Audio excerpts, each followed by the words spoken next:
सरयू नदी के किनारे बसा हुआ पूर्ववर्ती फैजाबाद और वर्तमान का अयोध्या शहर। ये बाराबंकी, गोंडा, बस्ती, अंबेडकर नगर और सुल्तानपुर जिलों से घिरा हुआ है। वेदों में अयोध्या को ईश्वर का नगर बताया गया है। लिखा है अष्टचक्रा नवद्वारा देवानाम पूर्योद्धा। इसके ऐश्वर्य संपन्नता की तुलना स्वर्ग से की गई है। अथर्ववेद में यौगिक प्रतीक के तौर पर इसका वर्णन किया गया है। अयोध्या नाम का उल्लेख गोस्वामी तुलसीदास के रामचरितमानस में तो मिलता ही है। ये धर्मनगरी अपने चरमोत्कर्ष की चश्मदीद बनी। उपेक्षा का दंश झेला, तमाम उतार चढ़ाव देखे, सियासत के वार सहे, राम की इस नगरी में मंदिर राष्ट्रवाद से लेकर जाति समीकरणों का बोलबाला रहा। यहाँ के चुनावी नतीजों की ओर सारे देश की निगाहें टिकी रहती हैं। नमस्कार, मैं हूं ज्ञानेंद्र शुक्ला, यूपी के ज्ञान में। आज हम चर्चा करेंगे फैजाबाद संसदीय सीट की।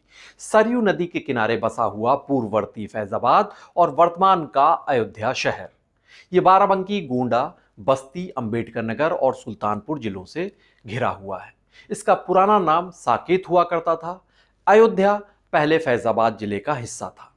योगी आदित्यनाथ की सरकार ने 6 नवंबर 2018 को इस जिले का नाम फैजाबाद से बदलकर अयोध्या कर दिया था। हालांकि संसदीय सीट का नाम फैजाबाद यथावत बना हुआ है।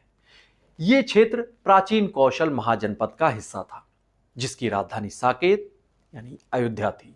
अयोध्या की स्थापना प्राचीन भारतीय ग्रंथों के अनुसार ईसा पूर्व 2200 के करीब माना जाता है।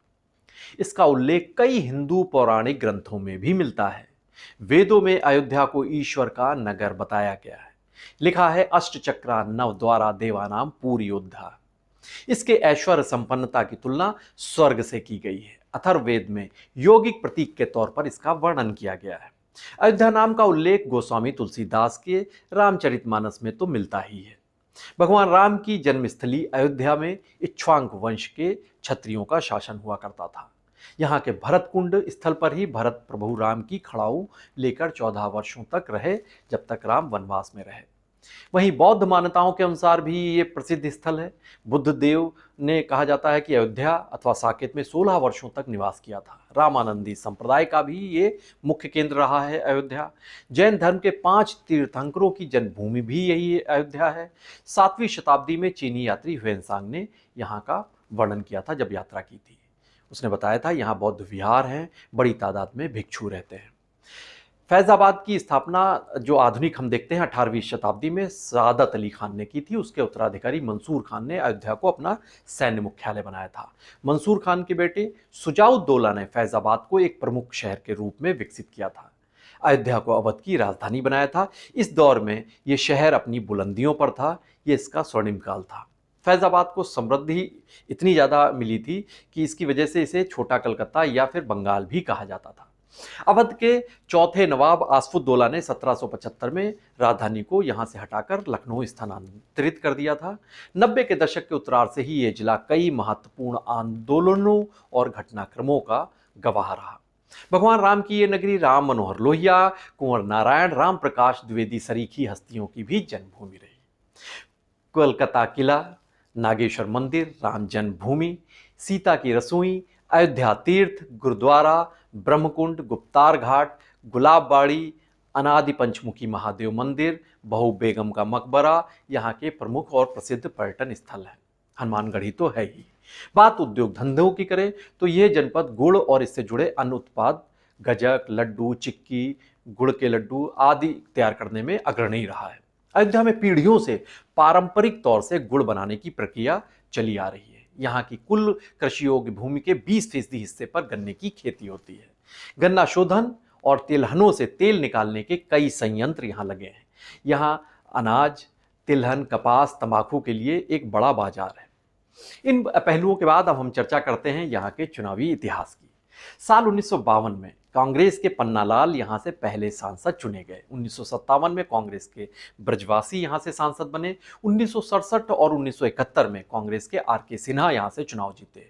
1971 में तो सुचेता कृपलानी, जो यूपी की पहली महिला मुख्यमंत्री थी, वो यहां से चुनाव हारी।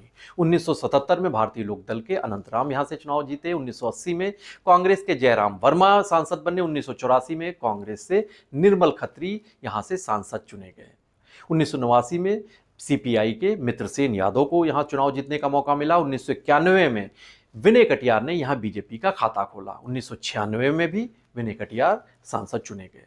लेकिन 1998 के चुनाव में समाजवादी पार्टी से मित्रसेन यादव चुनाव लड़े थे, जो पहले सीपीआई से लड़े थे। उन्होंने विनय कटियार को हरा दिया था।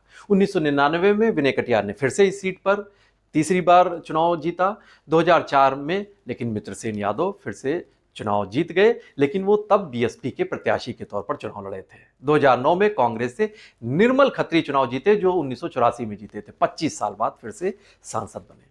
2014 की मोदी लहर में बीजेपी के लल्लू सिंह ने 2,82,775 वोटों के मार्जिन से इस सीट पर आनंद सेन यादव को मात दे दी थी।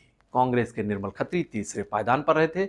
2019 में बीजेपी के प्रत्याशी लल्लू सिंह फिर बनाए गए। उन्होंने फिर से जीत दर्ज की। समाजवादी पार्टी के प्रत्याशी आनंद सेन को उन्होंने 65,477 वोटों से पराजित कर दिया। अब वोटरों की तादाद और जाति समीकरणों की अगर बात करें तो इस संसदीय सीट पर 19,20,000 के करीब वोटर हैं, जिनमें सर्वाधिक 7.20 लाख ओबीसी वोटर्स हैं।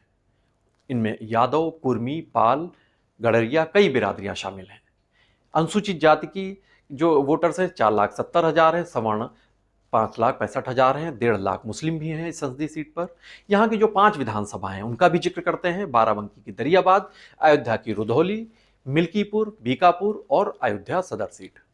2022 के विधानसभा चुनाव में दरियाबाद से बीजेपी के सतीश शर्मा चुनाव जीते थे। अयोध्या से बीजेपी के वेद प्रकाश गुप्ता, बीकापुर से बीजेपी के अमित सिंह चौहान, रुधौली से बीजेपी के रामचंद्र यादव को कामयाबी मिली थी, जबकि मिल्कीपुर सीट समाजवादी पार्टी के खाते में गई थी। अवधेश प्रसाद विधायक बने।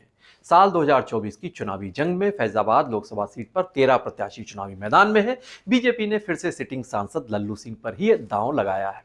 समाजवादी पार्टी की तरफ से अवधेश प्रसाद और बीएसपी से सच्चिदानंद पांडे चुनावी मैदान में है। अवधेश प्रसाद समाजवादी पार्टी के दिग्गज नेता रहे हैं। 1977 में सोहावल सीट से पहली बार विधायक बने थे। 1985 में लोकदल, 1989 में जनता दल के टिकट से चुनाव जीते। 1993, 96, 2002, 2007 में समाजवादी पार्टी से 4 बार सोहावल सीट से विधायक रहे। 2012 में मिल्कीपुर से विधायक बने और अखिलेश सरकार में कैबिनेट मंत्री भी रहे। 2022 में 9वीं बार विधायक चुने गए। अब लल्लू सिंह की जीत की हैट्रिक को रोकने के लिए संघर्षरत हैं, प्रयासरत हैं। वहीं बीएसपी के सच्चिदानंद पांडे कारोबारी हैं, पहले बीजेपी में हुआ करते थे, अभी हाल में ही बीएसपी के हाथी पर सवार हुए और टिकट भी पा गए। इस सीट पर भारतीय कम्युनिस्ट पार्टी से अरविंद सेन भी चुनावी मैदान में हैं। मित्रसेन यादव के बेटे हैं, पूर्व आईपीएस अफसर रहे हैं। आस्था नगरी से जुड़ी इस संसदीय सीट पर चुनावी संग्राम बेहद जटिल हो गया है। यहां सभी दलों ने व्यापक चुनाव प्रचार किया है। खुद प्रधानमंत्री मोदी ने यहां रोड शो करके बड़ा सियासी संदेश दिया है। यहां के त्रिकोणीय मुकाबले में जाति समीकरणों से लेकर सियासी साख का कड़ा इम्तिहान हो रहा है। 22 जनवरी को जो प्राण प्रतिष्ठा का कार्यक्रम हुआ था, भव्य आयोजन हुआ था, उसके बाद से ये प्रदेश की वीआईपी सीटों में भी शुमार हो चुकी है। यहां जनता जीत का आशीर्वाद किसको देती है, इस ओर सबकी निगाहें टिकी रहेंगी। सारी ध्यान इसी तरफ बना रहेगा। आप भी बने रहिए पीटीसी न्यूज़ उत्तर प्रदेश के साथ। नमस्कार।